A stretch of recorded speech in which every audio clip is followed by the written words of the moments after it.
Shri Kaithapram S Janaki എന്ന ഗായിക വിടവാങ്ങിയിരിക്കുന്നു എന്നുള്ളത് നമ്മളെ സംബന്ധിച്ച് ഞെട്ടിക്കുന്ന അല്ലെങ്കിൽ വേദനിപ്പിക്കുന്ന ഒരു സത്യമാണ്. അല്പം മുമ്പാണ് അന്ത്യം സംഭവിച്ചെന്ന് അറിയാനാകുന്നത്. എന്താണ് അങ്ങേക്ക് ഈ ഘട്ടത്തിൽ ജാനകി അമ്മയെ കുറിച്ച് ഓർക്കാനാവും? എന്റെ കണ്ണു വരുന്നുണ്ട്, അത്ര ഒരു ഇഷ്ടമാണ് എനിക്ക് അവരെ. അവരുടെ ഗാനങ്ങൾ എന്ന് പറയുന്നത് 60കളും കളി മുതൽക്ക് ആ കാലം മുതൽക്ക് കേൾക്കുന്നതല്ലേ ഞാൻ. കേട്ട് കേട്ട് കോൾമയിൽ കൊള്ളുന്ന പാട്ടുകളായിരുന്നു അന്നേരം. പാട്ടും അവർ പാടിയിട്ടുണ്ട്. ഒരു ഒരു വ്യക്തിപരമായ അടുപ്പം ഉണ്ടായിരുന്നോ? എന്താണ് അങ്ങനെയുള്ള കാര്യങ്ങൾ ഓർക്കാനാകുന്നു? തീർച്ചയായിട്ടും അതെ.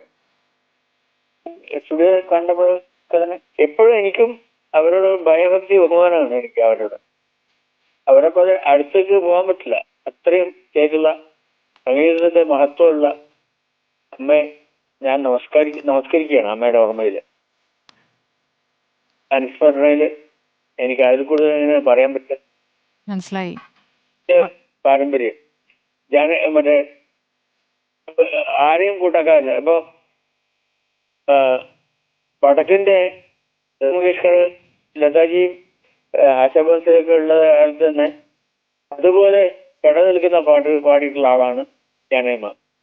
അവർക്ക് തെക്ക് ബഹുമാനം വടക്ക് കിട്ടിയില്ലെങ്കിലും അവർക്ക് പത്മശ്രീ മാത്രം കൊടുത്തപ്പോ അവര് വേണ്ട പറഞ്ഞു. അതെ, അതൊരിടത്തും തരാൻ പറ്റുന്ന സമയത്ത് തന്നാ മതി. ബാക്കിയുള്ളവരെ അവഗണിച്ചപ്പോൾ തനിക്ക് കിട്ടിയ പുരസ്കാരം വേണ്ടെന്ന് വെച്ചു. നേരെ അവർക്ക് വേണ്ട പറഞ്ഞു. അവർ കൂടുതൽ തീർച്ചയായും മധുസാറിനെ കൂടുതലല്ല. ഒരു ആളോടും കൂട്ടാക്കാത്തതാണ് അവര്. കൂട്ടാക്കേണ്ട കാര്യമില്ല. സംഗീതം കൊണ്ട് അവര് പരിപൂർണ അവര്. ശരി, വളരെ നന്ദി ശ്രീ കൈതപ്രം. നമുക്ക് എത്ര പാട്ടുകളാണ് അവർ തന്നിരിക്കുന്നത്. അതെ, ഇഷ്ടംപോലെ പാട്ടുകൾ നമസ്കരിക്കാൻ ഓർമ്മിക്കാം.